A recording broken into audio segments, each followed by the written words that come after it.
Que voy a hablarles el día de hoy es sobre la resistencia a la insulina, cuál es la causa, cuáles son las manifestaciones clínicas y sobre todo todas las dudas que tengan alrededor, así como el diagnóstico.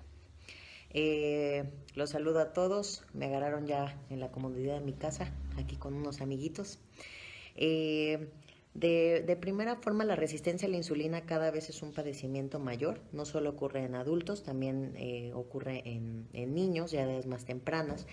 Las causas de la resistencia a la insulina están muy bien identificadas, como son el sobrepeso, la obesidad, sobre todo a nivel central. Cuando hablo de obesidad a nivel central, me refiero cuando el perímetro abdominal está mayor de 88 o de 90 centímetros o más de 100 centímetros a nivel del ombligo, y esto hace que aumente la grasa intraabdominal. Un saludo para todos los que nos ven.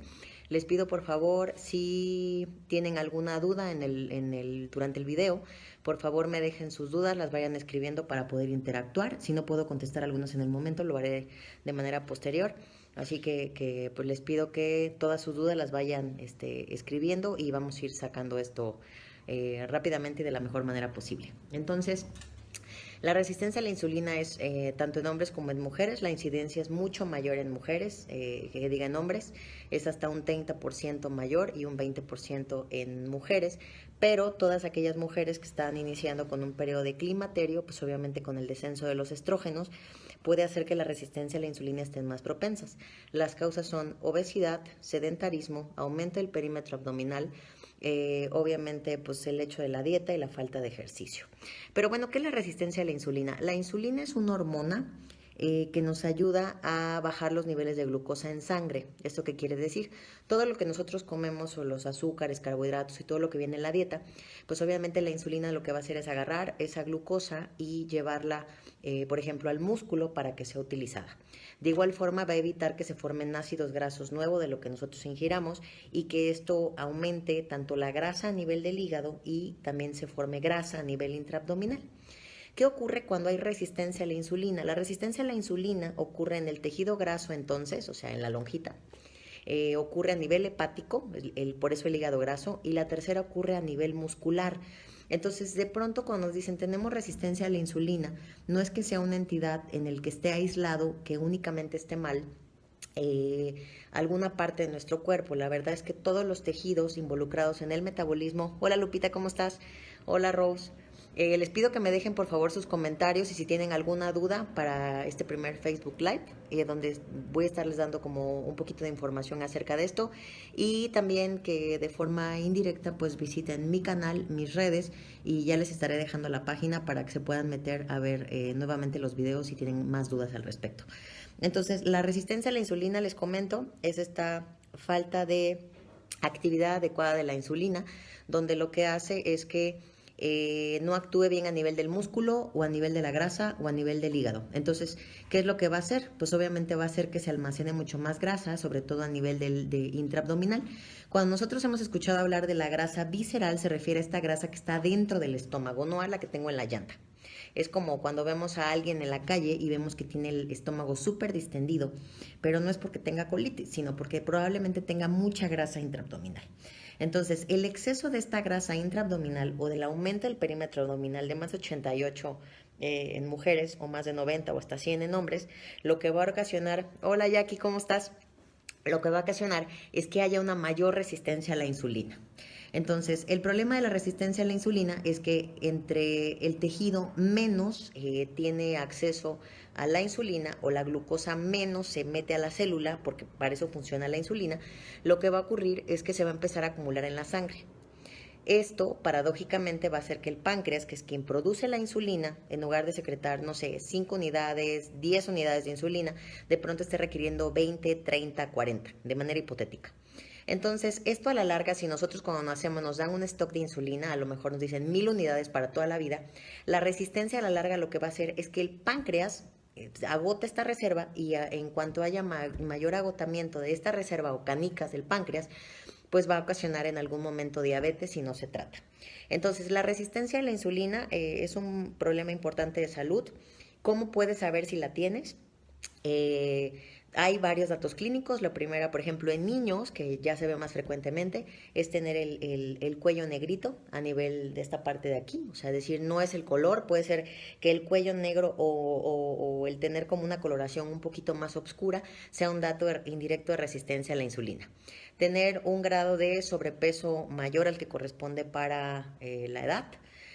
Lo que se denominaría también en adultos un índice de masa corporal alto o un perímetro abdominal elevado. Entonces, si aparte de esto tenemos un familiar en primer grado, como papá o mamá o abuelos, con antecedentes de diabetes o resistencia a la insulina. También si padeces o te fue diagnosticado síndrome de ovario poliquístico, 6 de cada 10 mujeres con ovario poliquístico pueden tener resistencia a la insulina dentro del componente. Y esto es un padecimiento súper común, entonces también es bueno que lo sepas. Y bueno, ¿cuál es el tratamiento para la resistencia a la insulina? Hola, Ketma, ¿cómo estás? Para la resistencia a la insulina, pues el tratamiento va a ser obviamente la dieta, obviamente ejercicio, enfocados a bajar esta grasa intraabdominal y en algunos casos va a requerir metformina controlado por tu médico. Entonces, la resistencia a la insulina, como un resumen, es la falta de utilización de la glucosa, es más generación de ácidos grasos, entonces aumenta más la grasa intraabdominal o visceral. Esto va a hacer que pueda haber un agotamiento de la reserva pancreática con un estado de aumento de la insulina. Se nos acaba la insulina y en algún momento muchos estamos propensos a padecer diabetes si esto ocurre. Entonces, la resistencia a la insulina no se debe dejar como una enfermedad que pase de manera indolente, tenemos que ponerle atención.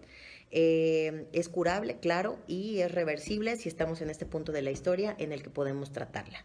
Si tú tienes o fuiste diagnosticado con resistencia a la insulina, es tratable y es manejable para que no te pueda dar diabetes, pero en muchas de las posibilidades puedes llegarte a dar diabetes de manera posterior si no controlas la enfermedad.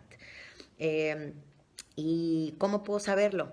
Pues la realidad es que los datos clínicos, como les dije, son muy simples. Es tener sobrepeso, tener mucha grasa intraabdominal, algún paciente con alteraciones de síndrome metabólico fue diagnosticado como tal, si tienes ovario poliquístico, si eres mujer con sobrepeso y estás en edad de menopausia o climaterio, también puede ser propenso, y si tienes algún antecedente de familiar en primer grado, o si son niños y tienen, o adultos y tienen el cuello negro, por ejemplo. Se puede diagnosticar mediante un examen de sangre. Vamos al laboratorio y nos podemos tomar unos exámenes generales, que cualquiera los podemos pedir, donde la glucosa, pues obviamente tiene que estar por debajo de 100, es lo normal, de 101 hasta 125 es una glucosa alterada en ayuno, entonces tenemos que ponerle mucha atención porque es como si fuera el foquito amarillo. Después de 126 tenemos que hacer escrutinio para ver si no es diabetes. También se puede hacer con una carga de glucosa, que son las curvas para la glucosa, donde entre 140 y 199 puede ser alteración de la glucosa en ayuno y esto debe ser interpretado por tu médico. O que tú te tomes una glucosa al azar y salga en esos rangos que acabo de decirte, o mayor de 200, por ejemplo, si te encuentras por ahí el glucómetro de la tía o la abuelita y de pronto tienes una glucosa más alta de lo habitual, o más de 180, o pegada a 200 o más de 200, no podría ser un paciente con diabetes o con síndrome de resistencia a la insulina. Les pido por favor que dejen todos sus comentarios para poder responderlos de manera posterior. El chiste de esto es que sea lo más dinámico posible, que ustedes las dudas que tengan pues obviamente sean resueltas y que esta información sea de utilidad para el diagnóstico.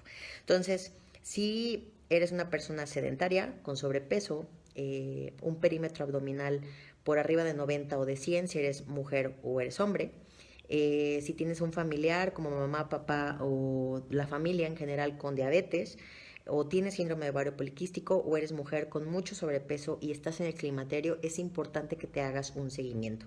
Más también aquellas mujeres que tuvieron alterada la glucosa en su embarazo o diabetes gestacional. Hay que hacerse un estudio cada 3 años, por lo menos, aunque haya salido normal después del embarazo, para determinar si no tienes este problema o alguna otra alteración de la glucosa. Les mando un saludo y un beso.